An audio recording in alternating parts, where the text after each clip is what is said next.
Oke, kita semua kayaknya pernah deh ngerasain ini. Rasa gemes, kesel, atau bahkan sedih pas lagi coba ikut diskusi di ruang publik Indonesia. Apalagi di dunia maya. Rasanya tuh kayak ada yang salah banget tapi susah gitu ngejelasinnya apa.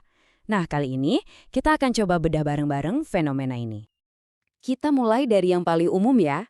Pernah kan lagi iseng-iseng buka media sosial terus baca kolom komentar sebuah berita?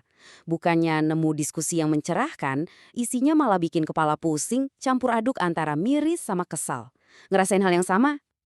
Atau mungkin pernah lihat teman atau saudara dengan pedenya nge-share info dari situs yang nggak jelas, ditambahin caption yang provokatif seolah-olah itu kebenaran yang paling bener. Sering kan lihat yang kayak gitu? Dan ini nih yang paling sering kejadian. Kamu lagi coba diskusiin satu topik baik-baik, lawan bicara kamu malah lebih fokus ngehina atau nge-label kamu secara personal, bukannya ngebahas argumen kamu. Nyebelin banget kan? Kalau kamu pernah ngalamin semua itu, tenang, kamu nggak sendirian. Perasaan-perasaan ini tuh sebenarnya gejala dari sebuah fenomena yang jauh lebih besar. Dan ternyata, fenomena ini ada namanya loh, ada juga ciri-cirinya yang jelas.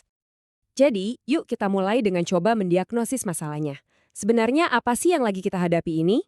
Di bagian pertama ini, kita akan kasih nama dan coba kenali gejalanya. Nah, menurut sumber dari William Budiman, fenomena ini disebut anti-intelektualisme. Gampangnya gini, ini tuh sikap yang ngeremehin ide-ide yang dasarnya itu pendekatan ilmiah.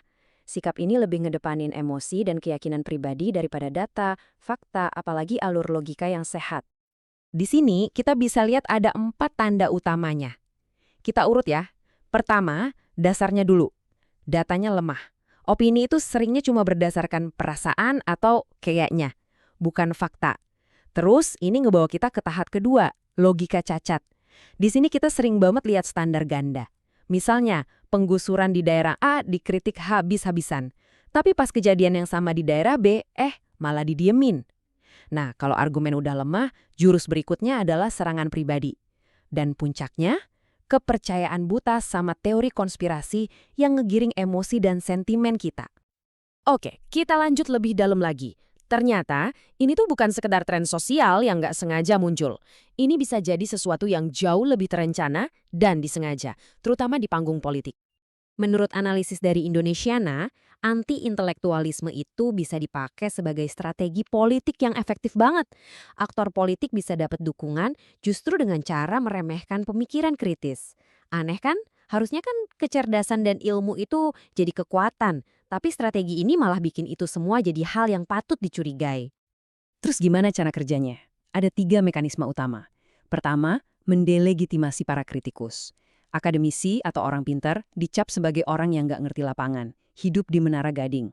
Kedua, ngebangun ikatan emosional.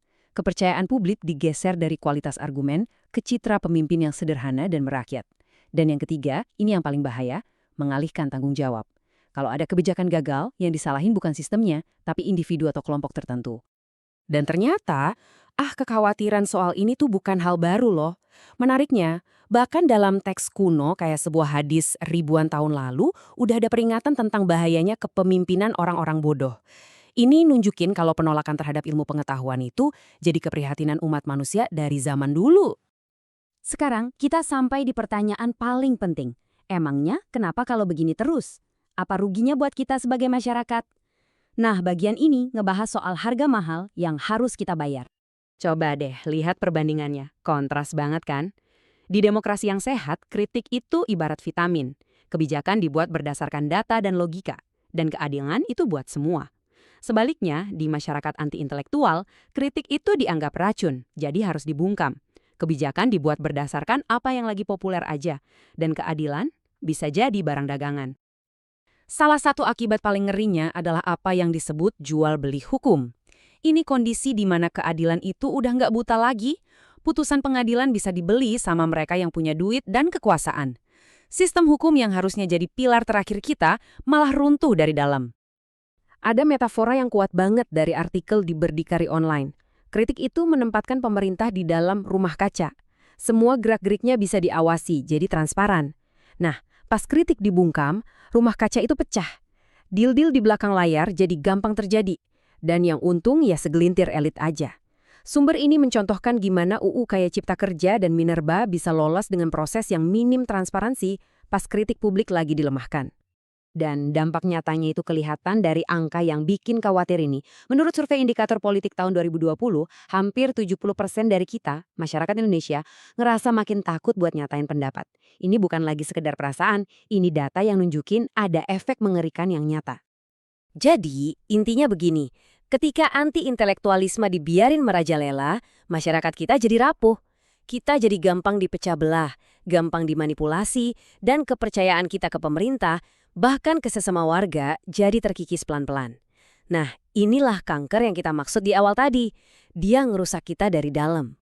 Setelah dengar diagnosis, strategi, dan dampaknya, mungkin rasanya jadi pesimis ya. Tapi, tunggu dulu. Bagian terakhir ini adalah tentang apa yang bisa kita lakuin. Solusinya itu dimulai dari diri kita sendiri. Penawarnya itu ada di kita masing-masing. Yuk kita mulai dari komitmen pribadi.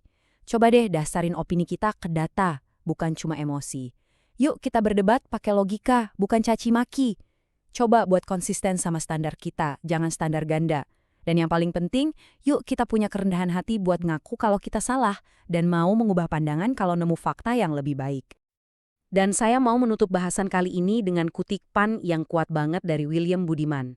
Ingat ya, tujuan kita berdiskusi itu bukan buat menang-menangan atau buat cari pembenaran atas apa yang udah kita yakini. Tujuannya adalah untuk sama-sama mencari kebenaran. Mungkin, kalau kita semua bisa pegang prinsip ini, kita bisa pelan-pelan mulai menyembuhkan kanker di ruang diskusi publik kita.